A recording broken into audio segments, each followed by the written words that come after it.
సదాశివసమారంభాం వ్యాసశంకరమధ్యమాం అస్మదాచార్యపర్యంతాం వందే గురుపరంపరాం.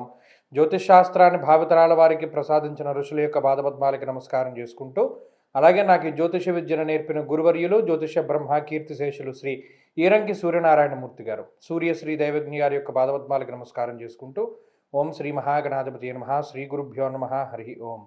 వీక్షకులందరికీ నమస్కారం. సింహరాశి వారికి ఈ వారం సాధారణమైనటువంటి గ్రహస్థితి గోచరిస్తూ ఉన్నది. ప్రత్యేకించి ఈ రాశి వారికి అష్టమ స్థానస్థిత శనేశ్వరుడు, అష్టమ స్థానస్థిత రవిగ్రహం కొంత ఇబ్బంది పెడుతూ ఉంటే, గత వారంతో పోల్చుకుంటే శుక్రుని యొక్క బలం తగ్గినది.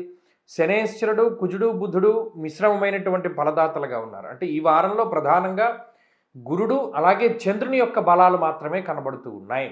కాబట్టి ఈ సింహరాశి వారు గురుబలం మీద ముందుకు వెళుతూ ఉన్నారు. కాబట్టి ఆత్మస్థైర్యాన్ని కోల్పోకూడదు. ఎందుకంటే ఇక్కడ అష్టమంలో గ్రహాలు రవి శనేశ్వరులు ఉన్నప్పుడు శరీరాన్ని ఎక్కువగా పీడిస్తూ ఉంటారు వాళ్ళు. అనారోగ్య సమస్యల వల్ల కానీ, లేదా అధికమైనటువంటి పని ఒత్తిడి వల్ల కానీ, లేదు శరీరం నీరసపడిపోవడము, శరీరం బలహీన పడిపోవడం లాంటి వాటిపైన రవిశనులు ఎక్కువగా ప్రభావాన్ని చూపెడుతూ ఉంటారు. కాళ్ళు లాగేస్తూ ఉంటాయి, చేతులు లాగేస్తూ ఉంటుంది. ఏదో శరీరం లోపల ఏదో ఒక దాంతో పోరాటం చేస్తున్నట్టు శరీరం అంతా కూడా చాలా ఇబ్బందికరంగా మారుతూ ఉంటుంది. అంటే చాలా కమిలిపోతూ ఉంటుంది లోపల. అంటే ఉన్నటువంటి వాతావరణం అటు ఆరోగ్యపరంగానే ఎక్కువ ప్రభావాన్ని చూపెడుతూ ఉంటుంది. అలాగే ఎక్కువ ప్రయాణాలు చేయవలసినటువంటి పరిస్థితులు వస్తాయి. దుర్దోష శత్రు సంవాదో గమనం వ్యధ. మీరు తప్పు చెయ్యకపోయినప్పటికీ మీరు ఏదైనా తప్పు చేసి ఉంటారేమో అనేటువంటి భావన ఇతరులలో మెలుగుతూ ఉంటుంది. ఇది ప్రధానంగా అష్టమంలో ఉండేటువంటి శని రవుల వల్ల ఏర్పడుతూ ఉంటుంది.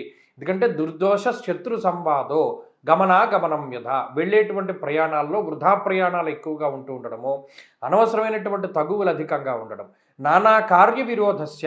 ఏదైతే పని మీద మీరు వెళతారో ఆ పని తప్పించి మిగతా పనులన్నీ చేసుకుంటూ ఉంటారో, ఇది ప్రధానంగా రవిశనుల వల్ల వచ్చేటువంటి సమస్య. కాబట్టి సింహరాశి వారికి ఇక్కడ ఏమవుతుంది అంటే అలసట ఎక్కువగా ఉంటుంది. పని ప్రతిఫలం అనేటువంటిది చాలా తక్కువగానే లభ్యమవుతూ ఉంటాయి.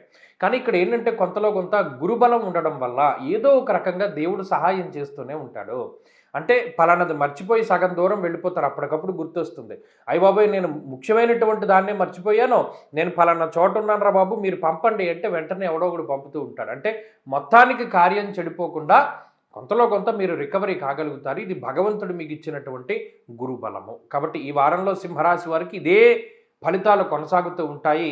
ఎక్కువ దైవ బలాన్ని నమ్ముకుంటూ ఉండండి. ఎక్కువ గణపతి యొక్క ఆరాధన చేస్తూ ఉండండి. గణపతి షోడశనామాలని పారాయణ చేస్తూ ఉండండి. ఏ పని ప్రారంభం చేయాలి అన్నా విఘ్నేశ్వరుడికి దండం పెట్టుకుంటూ వెళ్తూ ఉండండి. మంచి ఫలితాలు సంప్రాప్తమవుతాయి. ఈ వారంలో కలిసి వచ్చేటువంటి రోజు గురువారంగా చెప్పవచ్చును. అదృష్ట సంఖ్య 4, అదృష్ట వర్ణము పసుపు. తదుపరి కన్యారాశి.